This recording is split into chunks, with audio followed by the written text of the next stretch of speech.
everyone, welcome back to Pine Hollow Auto Diagnostics. We're about an hour north, up in the mountains, north of State College in Coldport, Pennsylvania. We have a 2004 Dodge Ram 1500 4.7 V8 that doesn't crank. The shop owner tells me that the truck was towed here. The owner, I think, either replaced the battery or fixed the battery terminals. The truck started, parked at his house, and then that's it, game over. So obviously we'll start by checking for scanning this thing for codes. It could not auto ID, that's already a sign. And the only modules it can talk to are the ABS, airbags, BCM, and intelligent power module. Whole bunch of open circuit, short to ground, blah blah blah. PCM messages not received, TCM messages not received, and the HVAC radio and overhead console are okay. Loss of JTEC message right there. So PCM and TCM look to be offline. So let's go back to our network here.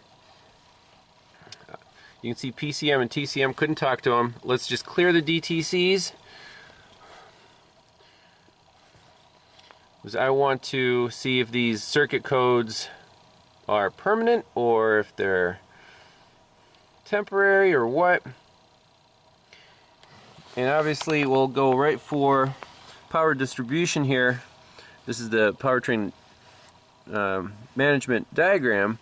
And we want to see at this engine computer powers and grounds. So there's the PCM.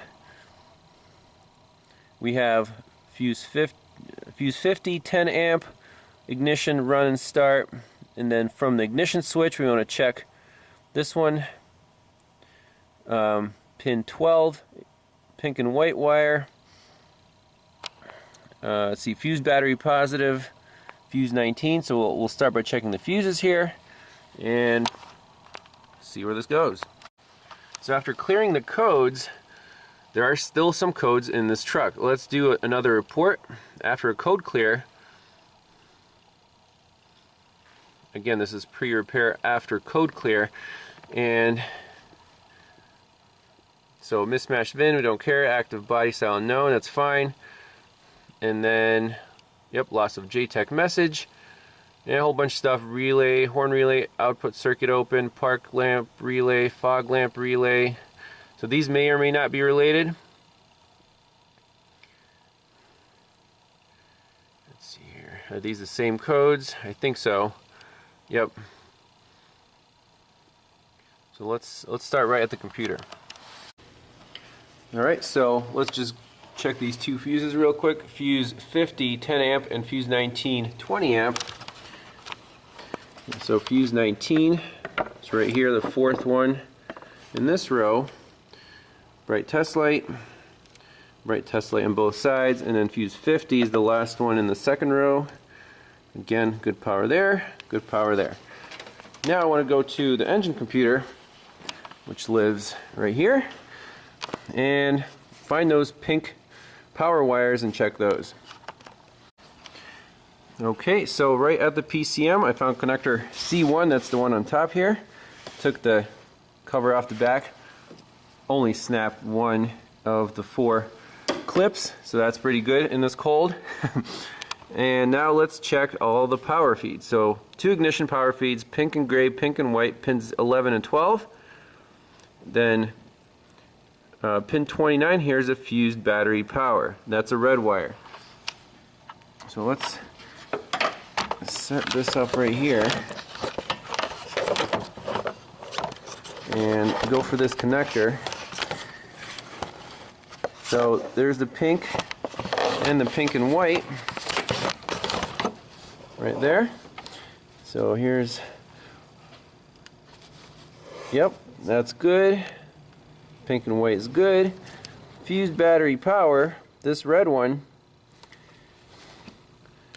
not good. So I think all we need is, we can temporarily, through a fuse jumper, just jump power to here, plug it in, truck should start right up, and then we'll figure out where that wire is broken. Okay, so let's do key off. key on. We still have no prindle, so I just want to see if this truck can auto ID itself.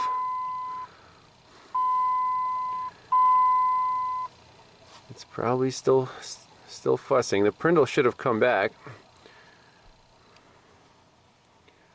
Let's see, automatically search.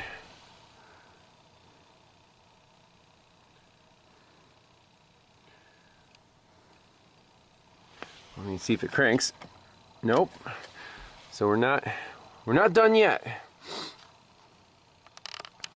So lesson here is I used the back probe, right, for that red wire. And then I jiggled it and stuff started happening. So sometimes you gotta poke a hole to get a reliable connection. Now we have a piercing probe on that red wire, and sure enough, you know, that wire's hot. I think our fuel pump came on. The prindle should be back. I'm sure this thing will fire up. Right there, you can see the prindle's back. So let's go automatically search again. This thing should talk and come back to life here. Let's just see if it starts. Woohoo!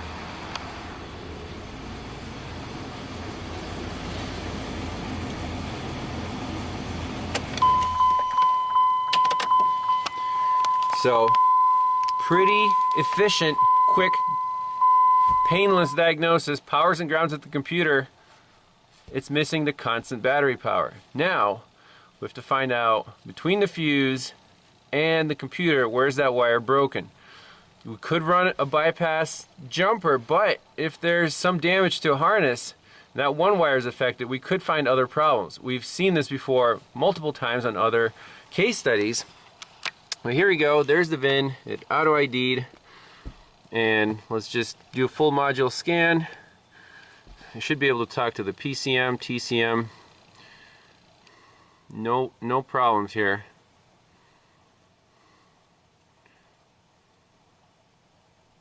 Yep, there we go. Alrighty, so we're down to 2 codes. The truck starts and runs and no issues. So now let's find that broken wire. Alright, so now we want to see between the fuse and pin 29, where is this wire broken? So there's fuse battery power, pin 29. That's where we bypassed it and everything's great. So this is interesting. Fuse 23, 20 amp. I thought it was a fuse 19, 10 amp. Right here. Oh no, fuse 19, 20 amp goes to pin 29. This is very misleading. So the redrawn diagram, it seems like, is incorrect. Let's look at the actual fuse box. Fuse 19, it says 20 amp trailer battery. Well, we don't really care about that. Fuse 23, PCM, SCIM, CMTC. So we actually tested the wrong fuse because we trusted the redrawn diagram. Well, let's check fuse 23. Let's see, 19, 20, 21, 22, 23. 19, 20, 21, 22. That's the 15 amp. It's hot here. It's hot here, so we didn't get lucky. It's not a blown fuse. So somewhere between this fuse, 23, and the PCM, there is a broken wire. Now, on the OE diagram, we see that all this stuff goes through connector C130, pin A4. That's the only connector between the PCM and the fuse box. So let's locate C130 and check for power on this side and power on this side. And then it's kind of a fork in the road. Are we going towards the fuse box or towards the engine computer? Okay, so C130 is right here, right by the engine computer. How convenient. So I have a back probe in here. Let's check for constant power if it's coming to the connector, you know, from the fuse box. So let's see here. Nothing there. And since we already have the fuse power here, let's again jump it to the PCM. And again, these back probes, you have to be careful, make a good connection. So yes, we do have a good power right now if the back probe stays in. That's why sometimes poking holes is the only reliable way to get a connection. And if I remove the jumper, our power goes away. So our problem, just by that test, go back to our diagram, like I predicted, it's going to be closer to the fuse box. So we just measured power right here at C130. There was no power, and when we jump power to here right next to the PCM, we do have power. So this leg is good. I bet the problem is going to be close to the fuse box. C1 pin 13, then there's a splice right here, splice 110, and then it keeps going. Now what is on splice 110? Let's look that up, and would that explain all the other codes? If so, then our problem is going to be right here between the box and the splice. Alright, so at the fuse box, fuse 2320 amp comes out pin 13, connector C1. It's a red wire. So I've located connector C1, and you can see that without a good information source, this diagnosis would be nearly impossible. So we know what connector C1 is here on the bottom side of the fuse box, and pin 13, so it's 1 through 8, and then the second row, wire 13, we got nothing there. There's no power. So what I want to do is relocate our fuse jumper to there and see if the computer comes online. And if it does, then our problem is right here, either at this connector or internally in the fuse box. Alright, so next step is to get a good connection on that wire. Again, piercing probe, and these wires we will have to seal because A, they're always positive power, and B, they're kind of exposed on the underside. So absolutely we'll have to seal these up. Make sure your test light works. Yep, we got no power there. Let's jump power to here. Bingo.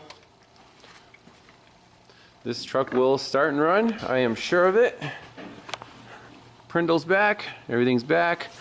So we don't even need to do anything further. Let's pop this connector off and see why that pin is not hot. Alright, so this pin should be hot. It's not. Test light definitely works. So it's a bad fuse box. The fuse is hot, but for some reason that pin is not getting power. I mean, short of taking this whole thing apart, I think now we can safely jump power to that circuit or connect it to some other battery positive circuit and get this truck back on the road. Alright, so the path of least resistance, no pun intended, is just to jump these two neighboring red battery positive wires together, and this truck will run. So right now, pin 12 is jumped to pin 13, and on our diagram,